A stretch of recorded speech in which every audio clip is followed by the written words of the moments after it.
Get ready for transcription in 5, 4, 3, 2, 1, start. Foreign policy cannot be divorced from a country's internal policy.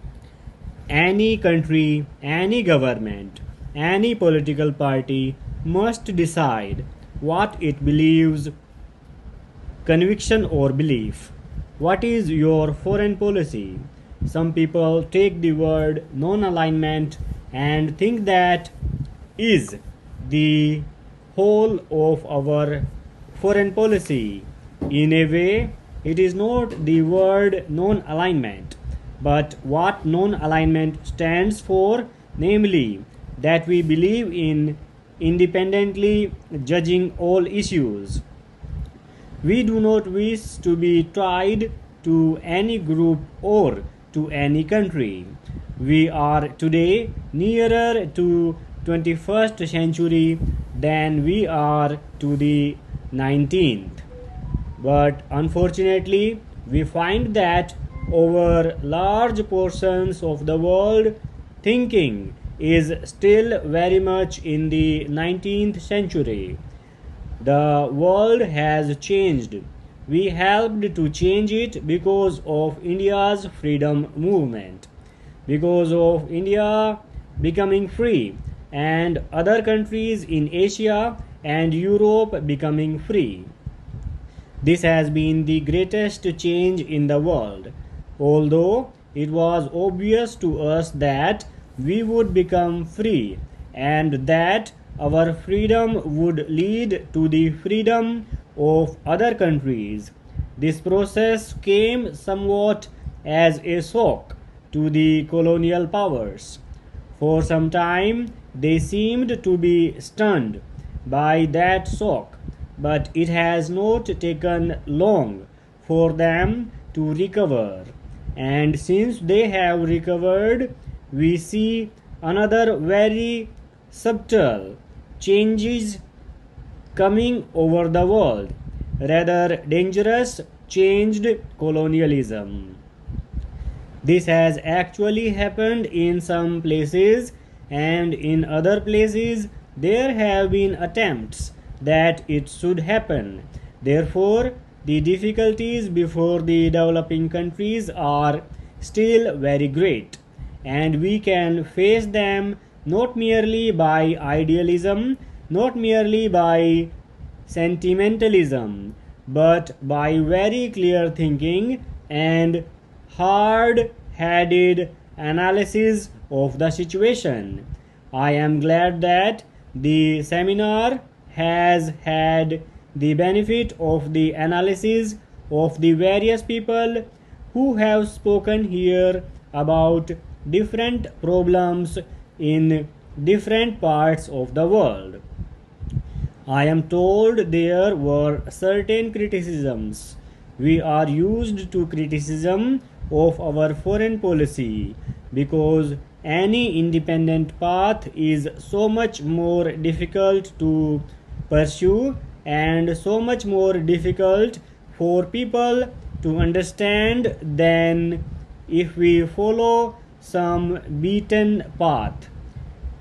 There are those who say that non-alignment has not served our purpose or it has not been a success.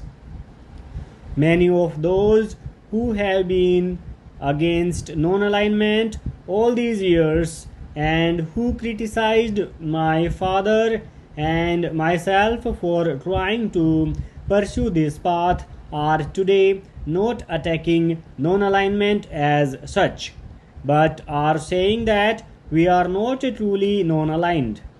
The great attack today, the greatest weapon which is used against foreign policy, is to say that in effect we are following the Soviet line.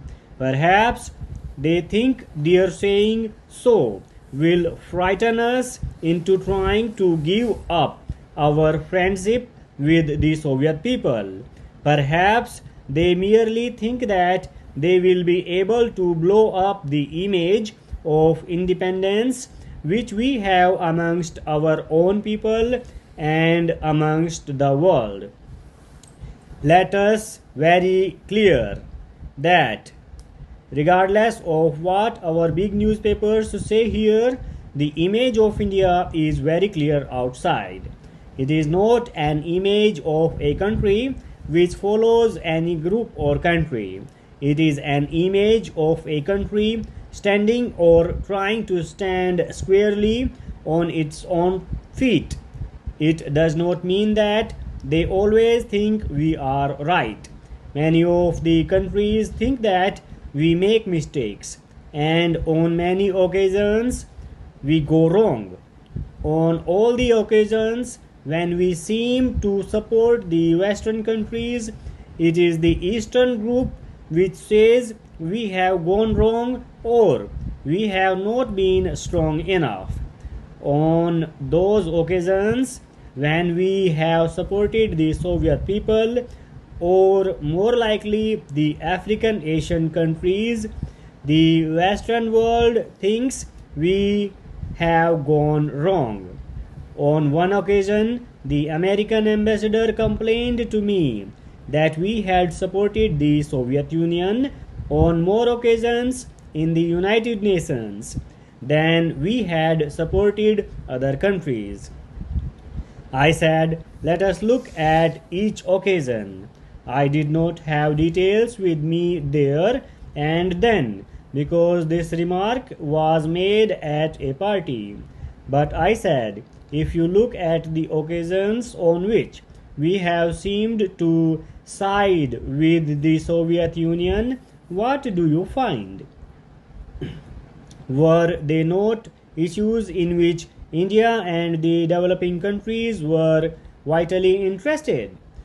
If this was so, would it not be more true to say that the Soviet Union has supported the stand taken by the developing countries, by the African and Asian countries, and note that we had gone out of our way to support the Soviet Union?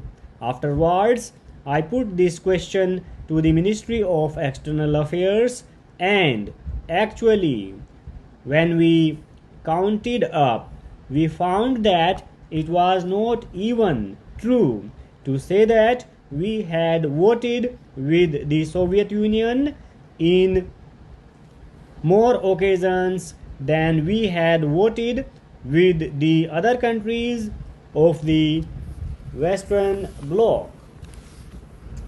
Sir, today the country is standing on what I call the escalator of stagnation and corruption.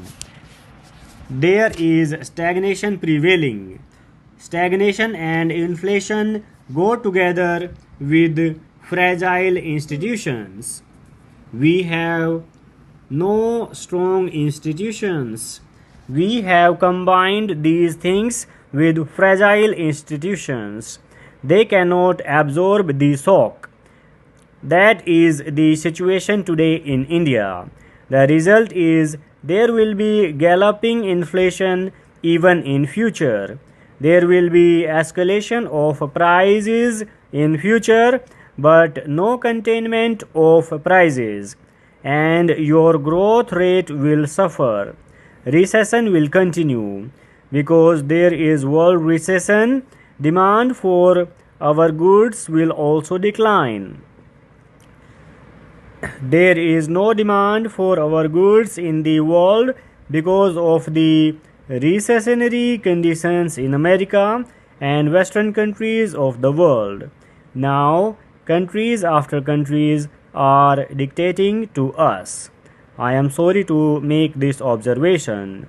Japan, which was never making political demands on us, had the audacity to say today that unless nuclear proliferation treaty is signed, they will not in future give the assistance required. This is the kind of reaction. In the international world, sir, how do you function? In foreign affairs, how are you functioning? This is a great nation in spite of its weaknesses. We are proud of our nation. Full stop.